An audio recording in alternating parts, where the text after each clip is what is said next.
আমি বলছিলাম অপ্রত্যাশিত ঘটনা ঘটবে, সেই ঘটনার জন্য তৈরি হন, আমরা ইতিহাস সৃষ্টি করব অচিরেই।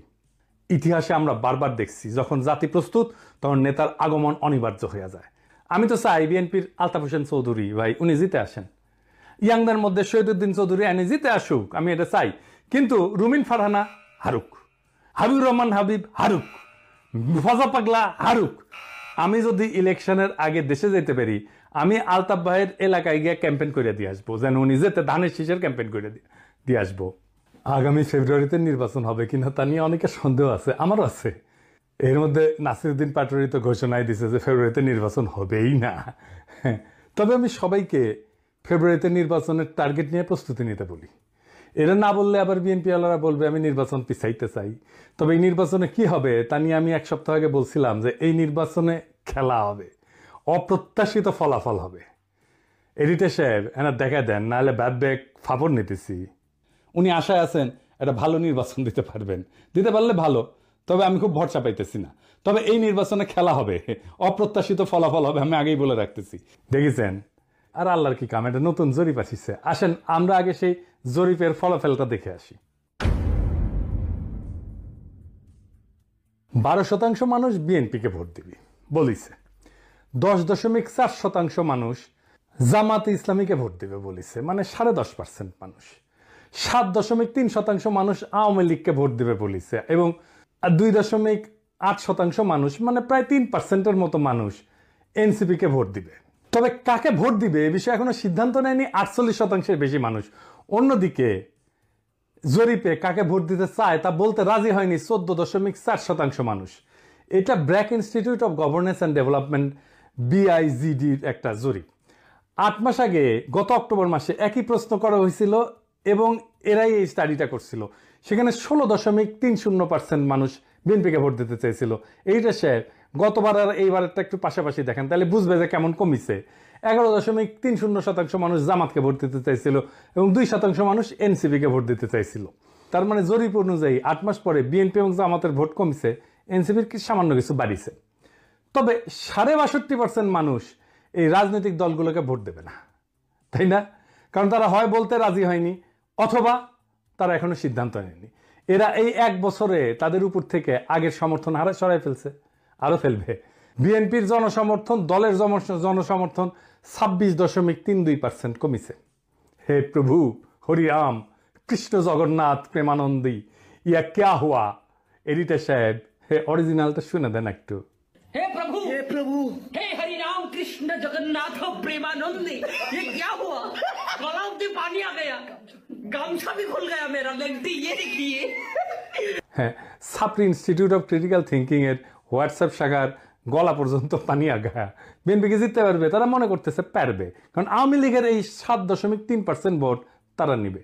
কিভাবে তারা এটা নিবে, কৌশল কি, আসেন সেটা একটু বুঝে দেখি। তারা তাদের নেতাদের একটা অংশকে মুজিব, ধানমন্ডি, 32 নম্বর আওয়ামী লীগ নিষিদ্ধ করা প্রশ্নে আওয়ামী লীগের যে বয়ান সেটা ফেরি করার কাজে নামাই দিছে।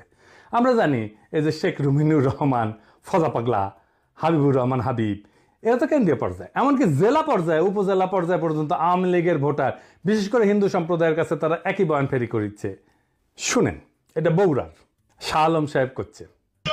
কিন্তু সংগঠন হিসেবে আওয়ামী লীগ নিষিদ্ধ চাই না। অথচ আজকে যারা বেহেশতের টিকিট দিতে চায়, জামাতের মধ্যে একটি নতুন সংগঠন করেছে হিন্দু জামাত, এটা কখনো সম্ভব?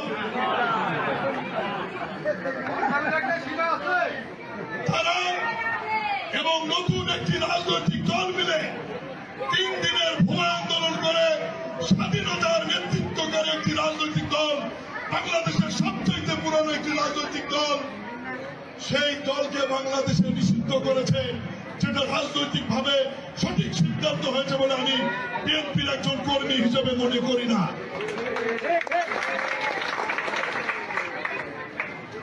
এই বাংলাদেশের ইতিহাস লিখতে গেলে মহান স্বাধীনতার ঘোষক শহীদ রাষ্ট্রপতি জিয়াউর রহমানের নাম লিখতে হবে। এই বাংলাদেশের স্বাধীনতার ইতিহাস রচনা করতে গেলে মুক্তিযুদ্ধের নেতৃত্বকারী দল আওয়ামী লীগের তৎকালীন সভাপতি শেখ মুজিবুর রহমানকে অস্বীকার করা যাবে না।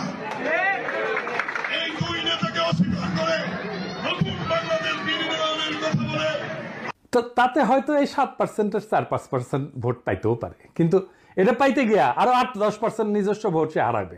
তাহলে আসলে রাষ্ট্র ক্ষমতায় কে যাবে? আপনারা বুঝতে পারতেছেন যে যারা এখনো সিদ্ধান্ত নেয়নি কাকে ভোট দেবে এবং যারা বলতে চায়নি তারাই আসলে ঠিক করবে কারা রাষ্ট্র ক্ষমতায় যাবে।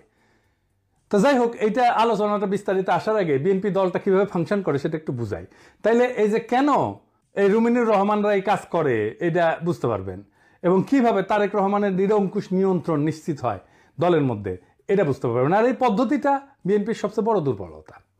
আমি এটা বিএনপির সাথে কাজ করতে করতে গিয়ে আবিষ্কার করেছি। আসেন দেখি এটা কেমন।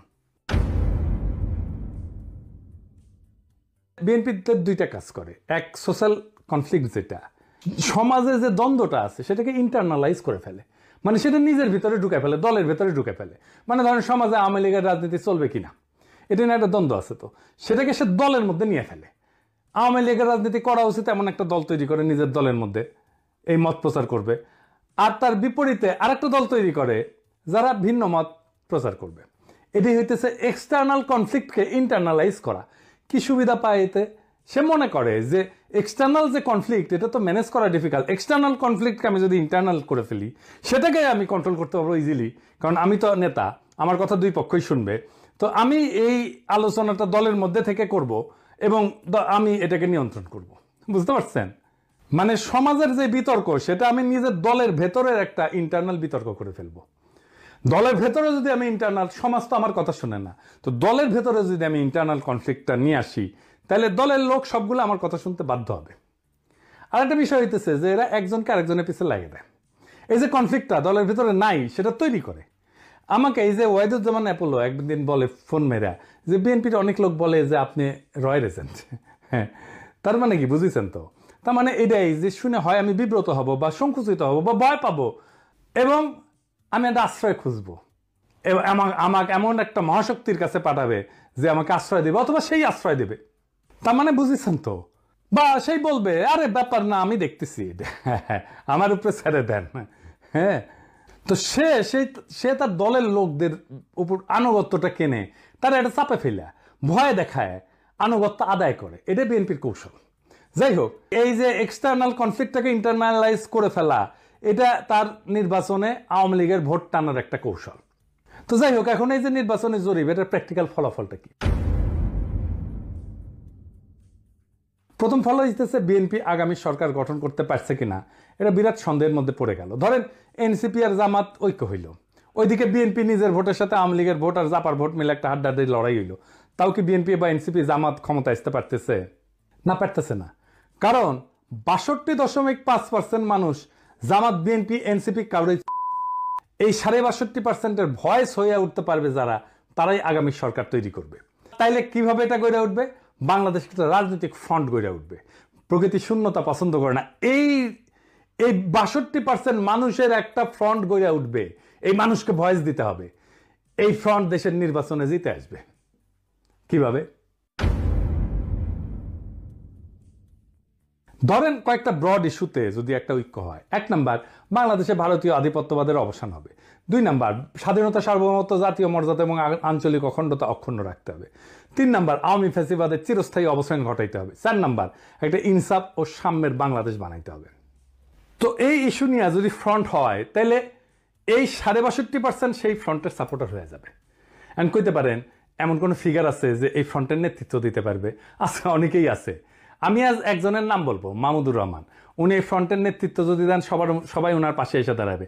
ইলিয়াস, কনক, পিনাকির কথা বাদই দেন, এরা মাহমুদ ভাই আওয়াজ দিলে ঝাঁপে পড়বি। এর বাইরে হেফাজত, ইনকিলাব মঞ্চ, আপ বাংলাদেশ, এবি পার্টি, ইসলামী শাসনতন্ত্র আন্দোলন, এরা সবাই এসে দাঁড়াবে। এটাই হয়ে উঠবে রাজনীতির মেইন স্ট্রিম। এনসিপি আর জামাতের কোনো অপশন থাকবে না এই ফ্রন্টে জয়েন না কইরা। বিএনপিও আসতে পারে এই ফ্রন্টে, স্বাগত জানাই আমরা। এই ইস্যুতে ঐক্য হইলে ওয়াই নট, কিন্তু সিট যা দেব মাইনা নিতে হবে। এই ফ্রন্ট মানে বিএনপির বিরুদ্ধে যাওয়া না, কিন্তু বিএনপির বিরোধিতা করাও না, বরং অ্যান্টি ফ্যাসিস্ট, অ্যান্টি ইন্ডিয়া সমস্ত শক্তিকে একটা কমন গ্রাউন্ডে নিয়ে আসা। আমি তো চাই বিএনপির আলতাফ হোসেন চৌধুরী ভাই উনি জিতে আসেন, ইয়াংদের মধ্যে শহীদুদ্দিন চৌধুরী এনে জিতে আসুক, আমি এটা চাই। কিন্তু রুমিন ফারহানা হারুক, হাবিবুর রহমান হাবিব হারুক, ফজা পাগলা হারুক। আমি যদি ইলেকশনের আগে দেশে যেতে পারি আমি আলতাফ ভাইয়ের এলাকায় গিয়ে ক্যাম্পেইন করে দিয়ে আসবো, যেন উনি যেতে ধানের শীষের ক্যাম্পেইন করে দিয়ে আসবো।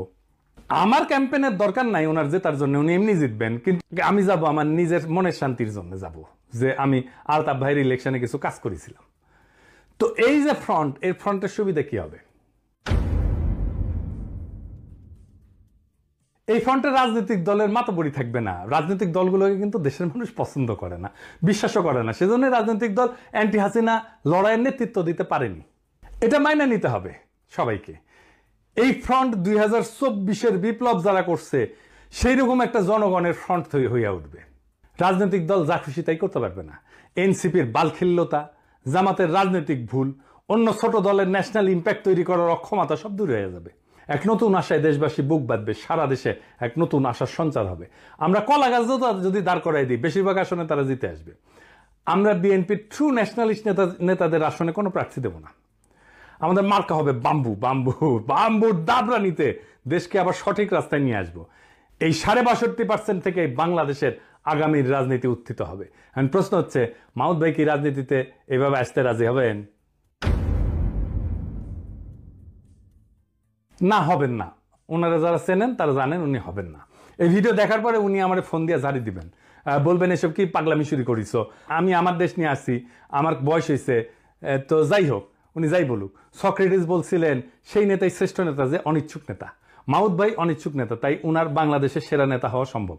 এইটারে বলে সিনাটাস আর্কিটাইপ। কঠিন লাগিচ্ছে হ্যাঁ কথাটা শুনে, টাইমটা শুনে, কিন্তু এটা খুব মজার ইতিহাস হচ্ছে। আসেন শুনি। উনার নাম ছিল লুসিয়াস কুইন্টিয়াস সিনসিনাটাস। 458 খ্রিস্টপূর্বাব্দে একজন রোমান সম্রাট ছিলেন তিনি। এই গল্পটা শুরু হয় একটা গভীর সংকট দিয়ে।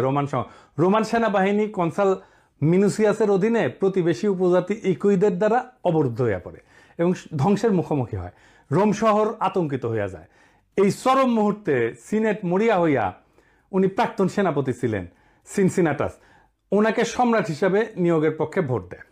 উনি তখন অবসর জীবনযাপন করেছিলেন এবং কৃষিকাজ করেছিলেন। সিনেটের একটা প্রতিনিধি দল তার ছোট খামারে পৌঁছায়, সেখানে তাকে তার জমিতে লাঙল চাষ করতেছে দেখে। দেশের ডাকে সাড়া দিয়ে সিনসিনাটাস একটা নতুন সেনাবাহিনী গঠন করে এবং অসাধারণ সামরিক অভিযানে একদিনের মধ্যে ইকুইদেরকে পরাজিত কইরা অবরুদ্ধ রোমান বাহিনীকে উদ্ধার করে রোম শহরকে রক্ষা করে। 6 মাসের জন্য ওনাকে সম্রাট বানানো হয়েছিল, কিন্তু 15 দিন বা 16 দিন পরে উনি ক্ষমতা চাইরা আবার চলে যান, ওনার ক্ষেতের মাঠে চলে যান কৃষিকাজ করতে। জর্জ ওয়াশিংটনের হিস্ট্রিও কিন্তু এইরকম। উনিও কৃষিকাজ করতে চলে গেছিলেন, ওনাকে ধৈর্য এনে প্রেসিডেন্ট বানানো হয়েছে। জিন্না 1930 সালে হতাশ হয়ে কংগ্রেস রাজনীতি ছেড়ে দিয়ে লন্ডনে যে ওকালতি প্র্যাকটিস করেছিলেন, প্রচুর ভালো প্র্যাকটিস করেছিলেন, কিন্তু খুব প্রসার হয়েছিল, জমজমাট প্র্যাকটিস, বিলাসবহুল জীবন ছিল। ওনারা ধৈর্য এনে মুসলিম লীগের নেতা বানানো হয়েছে, আর ভারতবর্ষের ইতিহাস বদলাই গেছে। এই যে আমাদের হাসান সৈয়দ সোহরাওয়ার্দী, তারও কিন্তু এরকম কাহিনী আছে। ওনার বোন বেগম শায়েস্তা ইকরামুল্লাহ সোহরাওয়ার্দীর লেখা জীবনীতে আছে। 1933 সালে সোহরাওয়ার্দী সিদ্ধান্ত নিল আর রাজনীতি করবেন না। ট্রেনে করে ভাইয়ের সাথে বোম্বে থেকে কলকাতা ফিরতেছিলেন। প্রোগ্রাম ছিল স্টেশনে নেমে বাসায় ফিরে রেস্ট নেবেন এবং ঘর সংসার করবেন। তো ওনার বড় ভাই ওনাকে ট্রেনে প্রতিজ্ঞা করেছে আর কখনো রাজনীতি করবা না। উনিও বলছেন আর করবো না ভাই।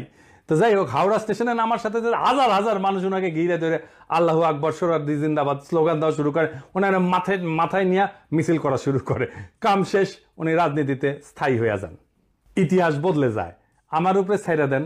দেশের মানুষ যদি তৈরি থাকে তাহলে মাহমুদ ভাই আসবেন এই দায়িত্ব পালন করতে। আর কারা থাকবেন না আমার কইলাম না, কইলে এখনই লাভ দিয়ে উঠবেন। আমি বলছিলাম অপ্রত্যাশিত ঘটনা ঘটবে, সেই ঘটনার জন্য তৈরি হন। আমরা ইতিহাস সৃষ্টি করব অচিরেই। বাংলাদেশের রাজনীতি এখন এক সন্ধিক্ষণে দাঁড়ায় আছে। 62% মানুষের নীরবতা, এটাই আসল শক্তি, এটাই আগামী সিদ্ধান্ত গ্রহণকারী হাত। তারা কারো অন্ধ অনুসারী না, বরং তারা খুঁজতেছে এমন একটা প্ল্যাটফর্ম যেখানে থাকবে আত্মমর্যাদা, সার্বভৌমত্ব, ইনসাফ আর সাম্যের নিশ্চয়তা। ইতিহাসে আমরা বারবার দেখছি, যখন জাতি প্রস্তুত তখন নেতার আগমন অনিবার্য হয়ে যায়। সিনসিনাটাসের মতো, জর্জ ওয়াশিংটনের মতো, জিন্নার মতো, সোহরাওয়ার্দীর মতো। সেই নেতা হয়তো এখনো মাঠে নাই, কিন্তু মুহূর্ত আসলেই